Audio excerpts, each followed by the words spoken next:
The Phantom Assassin is a master of mobility, adaptability, and self-sufficiency. This powerful assassin is ready to fight anytime, anywhere, against any class without relying on the aid of allies. It slips past enemies' formations unseen, strikes with deadly poison, and escapes undetected, sowing chaos and confusion on the battlefield. They are the ultimate disruptors.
This unique build comes with a unique playstyle. You lurk in the shadows behind enemy lines, and your mere presence is a constant distraction for your opponents. Against weaker players, you can pick them off and escape unharmed. Against stronger players, you can lure them away from their objectives, effectively neutralizing them from the battlefield without having to engage in direct combat. The Phantom Assassin is able to play towards the objective without being at the objective. If you enjoy an independent, extremely fast-paced, and elusive playstyle, then this build is something you have to try. In this video, we'll go through the detailed gear setup, the strategies, and everything else you need to know to play this build effectively. There are 3 core skills, and they are Lightning Nova, Arcane Torrent, and Teleport. The 4th skill slot is flexible, and you can tailor this to your personal playstyle. For our primary skill, we choose Magic Missile over Electrocute. There is a hidden 20% attack speed advantage for Magic Missile that is not shown on the character sheet. Magic Missile does significantly more damage on single targets, and it has a longer range. Electrocute does have the benefit of applying the poison to more targets if they're clumped together, but on average, I believe that Magic Missile will outperform Electrocute. Lightning Nova is one of the best wizard skills. It has the lowest cooldown and does an incredible amount of damage if used correctly. To maximize it, you need to take advantage of both the expansion phase of the skill and the retraction phase. The majority of the damage is actually done in the retraction. You want to cast Lightning Nova before engaging and then teleport behind the enemy so that all of the Novas will hit the target when it retracts back to you. Lightning Nova with the Burning Essence is the only skill that we have that will trigger the Poisonous Rage from the Banquet of Ice 6-piece bonus. Arcane Torrent is critical in this build because in order to achieve maximum mobility and to constantly stay in motion, we need skills that we can cast and forget. We don't want skills that forces us to stop moving. Teleport is one of the best skills in the game and what attracted me to the wizard class at the beginning. With Rift Strider's Pants, Teleport can be used both offensively and defensively. It also has the highest instant burst damage potential of all wizard skills. This 4th skill slot is flexible. There are no essences in this build devoted to this 4th skill. The beauty of that is you can switch this skill at a moment's notice inside the battleground depending on the situation. By default, I choose to use Ice Armor, and this is the skill that I had used for all the videos that I've recorded. Other good options include Meteor, Meteor gives you a somewhat unreliable stun because of the casting delay, but it does leave a burning trail, which will also trigger Poisonous Rage. Scorch is also another good option. The fast travel speed of the projectile itself will help improve your odds of hitting the target, and the small knockback effect will interrupt channel and casting of the opponent. Scorch also leaves a burning trail on the ground, which will trigger Poisonous Rage. Recently, I've been using Ice Crystal as my 4th skill, and this has really grown on me. Typically speaking, you use Ice Crystal in combination with Disintegrate or Ray of Frost for the combo, but surprisingly, this skill is incredibly useful on its own. Ice Crystal is very good when competing over strategic locations or the idol. What I've discovered is that whenever I cast Ice Crystal into an area, everybody runs away from it. I think for most players, it is assumed that once the Ice Crystal is cast, there will be an invisible Disintegrate or Ray of Frost following. And if they decide to stay within the effective range, they will be poisoned if Poisonous Rage is active, and they will be chilled. The Ice Crystal also gives you a zone of relative safety when kiting against melee opponents. Running around the crystal will chill them, which will make it harder for them to catch you while slowed. If there are any enemy wizards who want to channel into your Ice Crystal, you always have the option to detonate it early. The basic skill rotation is to simply cast Arcane Torrent and Lightning Nova right before you engage, and then teleport behind the enemy. We'll pretend that Ice Crystal is an enemy. We'll cast Lightning Nova, Arcane Torrent, and teleport behind. Stay invisible if you can. Gather as much information as you can around your surroundings before deciding your next move. For essences, we'll start with Mask of Illusion. This is the item that gives you the invisibility, which gives you the namesake of the build. For the chest piece, we use Elora's Fervor, which gives you the burning effect, which would help you trigger the Poisonous Rage. For the pants, we use Rift Striders for all the benefits that I've mentioned before. The shoulder essence is not a core essence. There are many flexible options here. By default, I use Extraction Harness, which is very useful in this Banquet of Eyes meta. Other great options include the Fortuitous Ward, which gives you the shield, Perfect Situation for a boost of speed, Galebrind for some additional slow when you're trying to chase down enemies. Spars of Energy is actually one of my favorites. The extra charge of teleport is very much needed in this build. And finally, Crust Claw is an option, although if you're worried about continuous damage, I think you're better off using Extraction Harness to simply remove the harmful effect. For the main hand, we don't really have any other options. We must use Rift Carver. And finally, for the offhand, my personal favorite is Soaring Scree. This gives you a smaller movement boost compared to the Siphon. However, because the Soaring Scree will give you the boost upon the expansion of the Fire Nova and also the retraction of it, you get a much longer uptime on that speed boost. You can also boost your allies' speed, which is really, really, really important when you're trying to race to the idols in Phase 1. For legendary gems, the only two that are mandatory is Blood-Soaked Jade because of the movement speed, because for this build you want to move fast, and Seeping Bile because it is very good at applying poison. For curse properties, I have used 6-piece Torture because in a build where we prioritize mobility, we equally want to reduce our opponent's mobility. For our set, we obviously want to use Banquet of Eyes 6-piece. This is mandatory for this build. One small tip is that for green items, you don't really care too much about getting triple stats or how high of a CR boost it gives you, because combat rating is not as important in PvP as the maximum penalty and bonus you get is 10%. It is far more important to complete your sets to get those bonuses, because set bonuses do not suffer from the 66% penalty of the Strife debuff. And here are my stats. I focus primarily on critical hit and movement speed. I think those are the two most valuable substats for this particular build.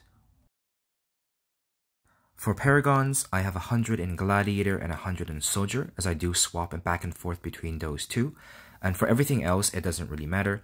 In terms of stat priority, I would first go for damage, and then I would prioritize both armor penetration and potency, and then I would go for health and armor. Here I have a sample Battlegrounds that I have recorded. I'm on defense. Most of my opponent in this Battleground is either the same resonance or higher resonance than I am. I will show their resonance at the end of the video.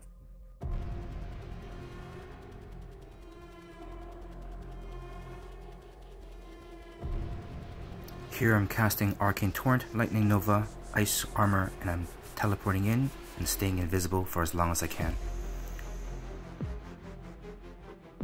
Always stay mobile, constantly be on the move, never stay in one position. Monks are quite dangerous, so I'm gonna try and kite away from him. Most often, you will notice that enemies will stop chasing you because your movement speed is so high.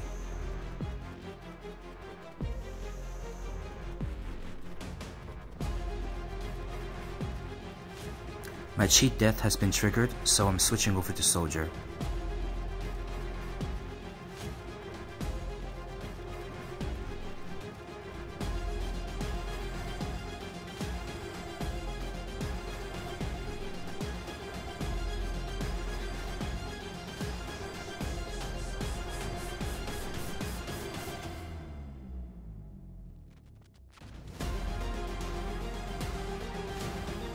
That monk snuck up on me way faster than I expected.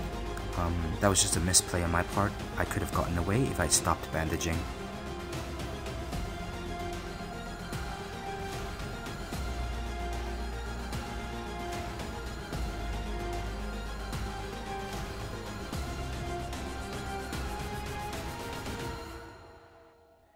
I'm going to try and sneak behind enemy lines.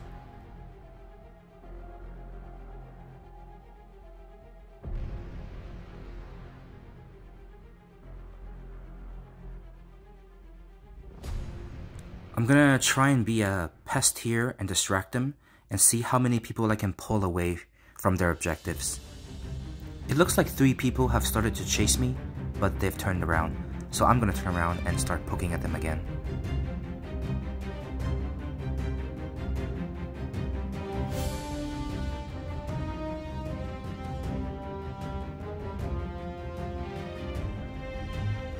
It's very dangerous to stay in their spawn for too long, so I'm gonna run out. Okay, it looks like I've successfully lured him away from his objective. This is effectively just trading me for another player. You can see from his 3k wings that this person has higher resonance than I am. And I get a kill there as well, which is nice.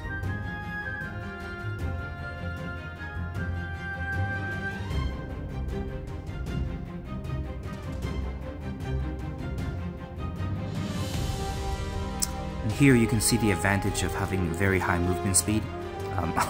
All of those pillars has missed me, same with the bone spike.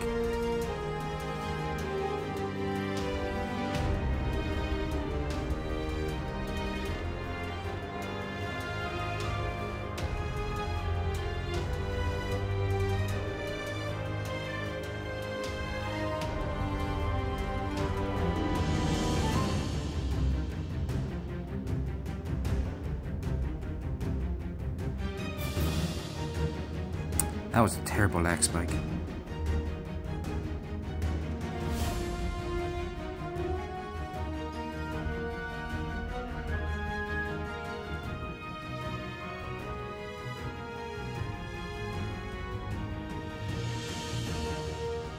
My cheat death should be back up, so I'm swapping back to Gladiator.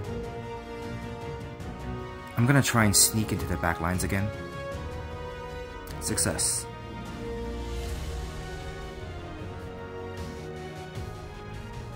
Attacking from behind allows you to hit the most fragile targets first, skipping all the barbarians and crusaders that are in the front.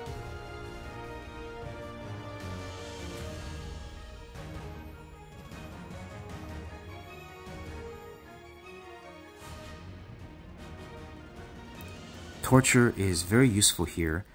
Immobilizing your opponent is just as good as improving your own mobility.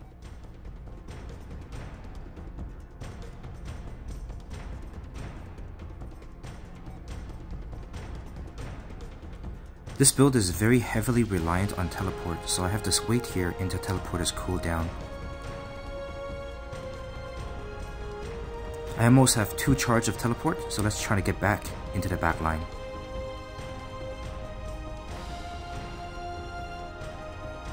Monks are too dangerous. I'm going to try and kite him. And he dies from the retraction of the lightning nova and the burn effect.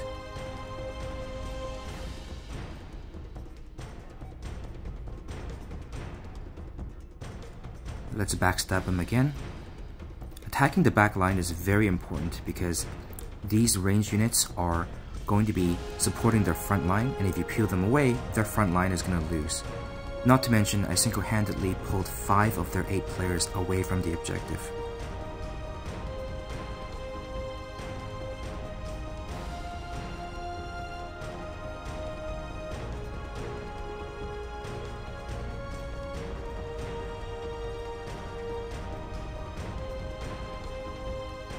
Is that an invisible necro?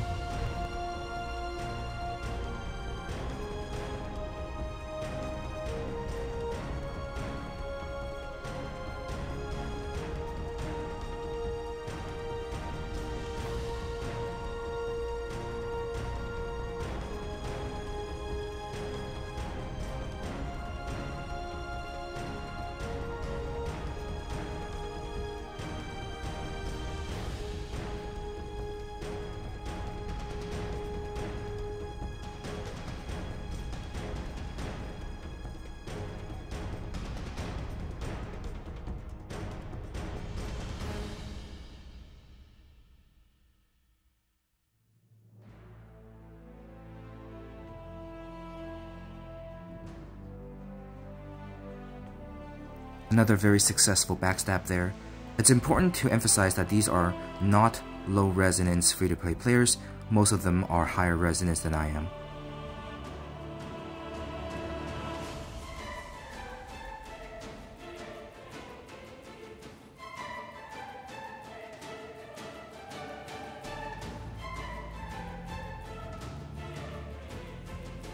Ouch, that really hurt.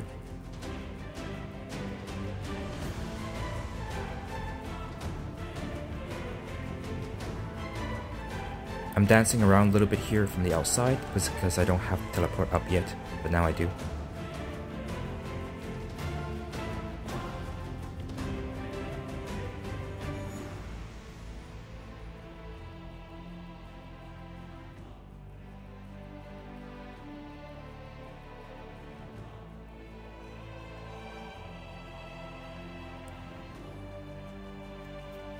This player here is 3k.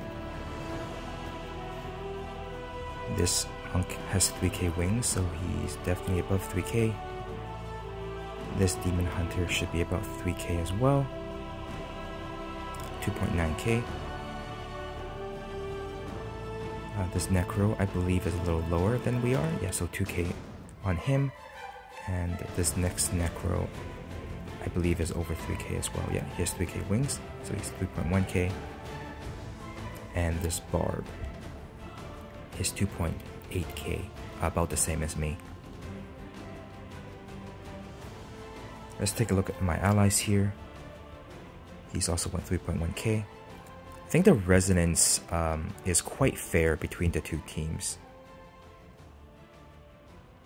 I hope you guys liked this guide. Please like and subscribe for more videos.